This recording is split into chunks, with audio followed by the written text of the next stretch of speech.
children of all ages, as we continue the road to WrestleMania. You can't talk about WrestleMania without talking about The Undertaker. The Dead Man Becomes the Phenom is about ranking The Undertaker's 24 matches at WrestleMania. The 10 days, WrestleMania 32 versus Roman Reigns, will be The Undertaker's 25th WrestleMania match. 24-1. So I went through all the Mania matches he's done. I watched every Mania. This streak began back in WrestleMania 7, which was what, 92, I believe? WrestleMania began in 85, so 7 years later. From 92 until now. This is the gold, the silver anniversary of Taker at WrestleMania. So, 1 through 24. We'll start at 24 and go to 1. Number 24. The worst match Taker's had at WrestleMania. His first. Versus Jimmy Snuka. I didn't care for it too much. I didn't think it was that good. Taker, at that time, Taker was not good. The one thing you'll notice about the order, it kind of goes backwards for his career. 7 and through 32. You'll see numbers that's like, okay, like the next number 23 on the list just came from WrestleMania 8 versus Jake the Snake Roberts. Again, I didn't think it was that good. I didn't like it very much. Number 22 on the list comes from WrestleMania 11 versus King Kong Bundy. Again, could have done without it. Wasn't that exciting, wasn't that good. Number 21 comes from WrestleMania 15, a Hell in a Cell versus Big Boss Man. Again, really, the top 10, top 12, 13 on this list really gets me kind of, those are the matches I love. The bottom half of this is kind of like, Number 20, Taker won by disqualification versus Giant Gonzalez, WrestleMania 9. Yeah, it was... The fact I didn't put it 24 was that kind of shocking to me. But once I rewatched some of these matches and kind of wrote things down and went through them and went, oh, there's 4 matches worse. Number 19, WrestleMania 14 versus his brother Kane. Another one of those, it was there. Nothing spectacular. WrestleMania 18.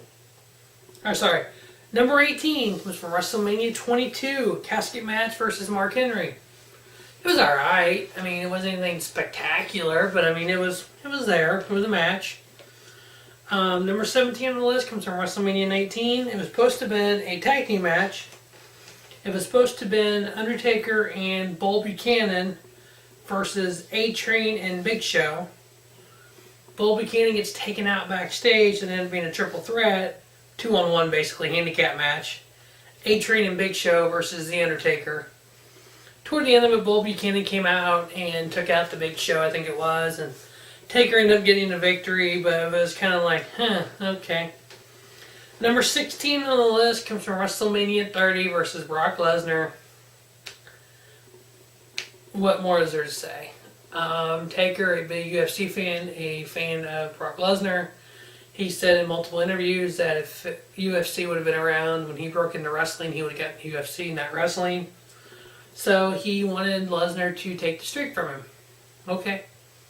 Get you, man. That's whatever you're dreaming, whatever you want, Taker, there you go. Number 15 was the second of 3 matches versus his brother Kane. Second? No, it was 3 matches versus Tripp. He had 2 matches versus Kane. WrestleMania 20, a little bit better than WrestleMania 14. Another one that was just there. Number 14 on the list. This is actually when the matches start getting good.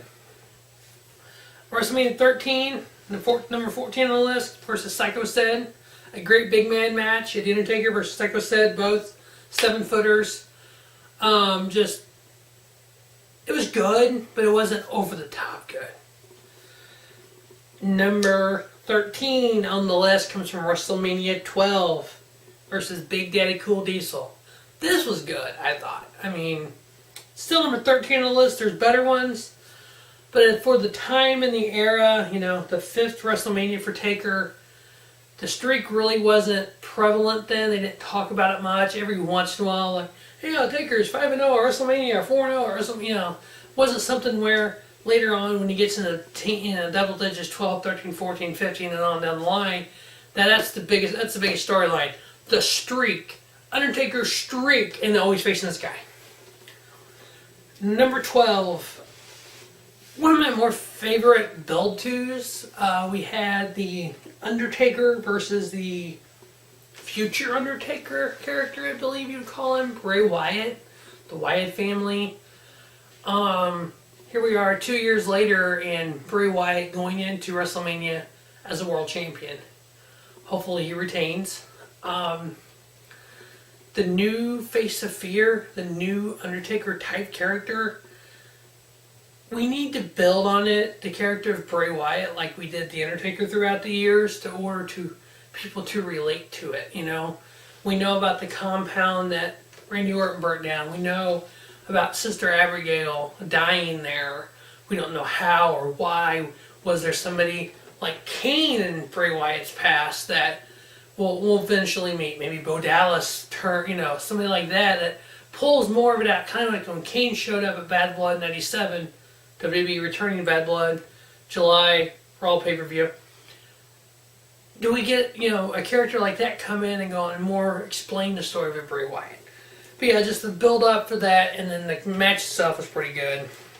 Number 11, WrestleMania 18, Street Fight, Ric Flair versus The Undertaker. Good match. Flair, the end of his career at that time, and this is about where Taker started getting good. Every other match in the top 10 was after this. Matter of fact, I mean, some of these numbers, it's like you can almost go year to year to year, that gets better. Number 10, WrestleMania 17. There's that WrestleMania again. We've talked a lot about WrestleMania 17 in this Road to WrestleMania videos. Taker versus Triple H, this first of 3 matches that those two guys had. With that stack of a card, you had to stand out, and to me, this match stood out. It was one of the Taker's this time, he only beat, Psycho said, Diesel, that were good matches.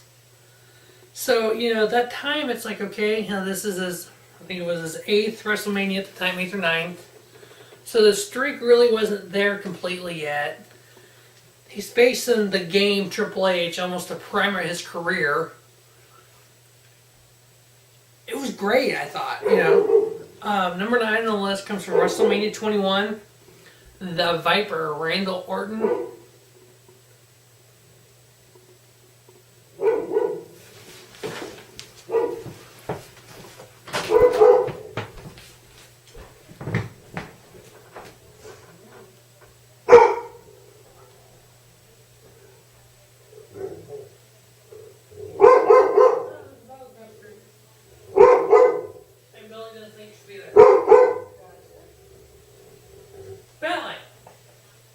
He's not in your yard, he's not hurting anything.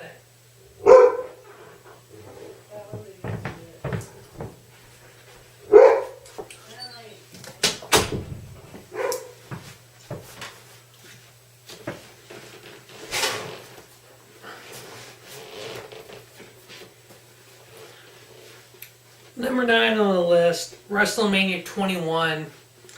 This is kind of at the little era there where Taker started wrestling younger guys, kind of putting guys over. Even in the loss, you can put somebody over. Randy Orton, WrestleMania 21. Randy got a big rub from this, I believe, in his career. I mean, yeah, could Randy have taken the streak there and build on it? He could have, yeah. But number 8 on the list comes from 2 years later, WrestleMania 23, World Title versus Batista. Again, taking the title from Batista here, kind of give Dave a little rub. Would Batista have done a lot with beating Taker at the time? We'll never know. Number 7, no holds barred match, WrestleMania 27. Yeah, toward the end of Triple H's full-time career, it's kind of a recap 10 years later from WrestleMania 17. Here we got the same kind of guys going at it. The sunset of their career. Let's see what kind of match we can put on a phenomenal match at WrestleMania. Number 6 is Rated R Superstar Edge, WrestleMania 24. Streak versus Streak. What would have happened to the Edge if he would have taken Taker's streak at that point and had his own streak? Fortunately, as we know, with Edge, the neck injury forced him to retire. Hall of Famer, the Edge and Christian show on the network. What if? What if he would have taken Taker's streak there? What would happen to his career? Would he have just skyrocketed? I mean, he's still skyrocketed. He's still a great champion. Still a Hall of Famer. Number 5 on the list. There's going to be people think I put this match way too freaking high. I don't believe I did. WrestleMania 32, Hell in a Cell. Shane McMahon versus The Undertaker. The streak's done. It's one-on-one here. Win or lose, we'll see what happens. The match that these two guys, Shane, my God, the matches that man can put on is just unbelievable. The way he puts his body on the line. When you try to one-up other matches you've done, other WrestleMania matches, other, gimmick type matches, as we know, the Hell in a Cell, only one man has ever came off the top of it. Till now. 2 men have come off the top of the Hell in a Cell. Mick Foley got pushed. Shane did it on his own. And missed. Through the announce table. But just unbelievable spots, and just Shane being able to kind of help Taker, the end of his career here. Number 4, WrestleMania 29 versus CM Punk. Still will be one of my favorite matches of all time. I just enjoy Punk. I wish he would come back. Number 3 on the list, WrestleMania 28, Hell in a Cell versus Triple H. What more can you say? 2 guys, Trip, Taker knew each other so well. So many matches versus each other. Their 3rd WrestleMania match versus each other. Trip couldn't quite get across and take the streak. Had his buddy Shawn as a referee. Speaking of Shawn, number 1 and number 2.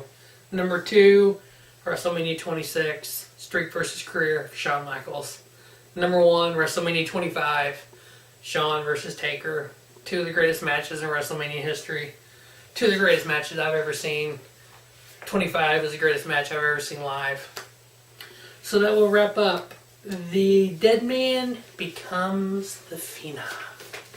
The Undertaker, the legend continues. Where, oh where, will WrestleMania 25 versus Roman Reigns end up in the Undertaker's rankings? Can it be top 2? Can it be top 5?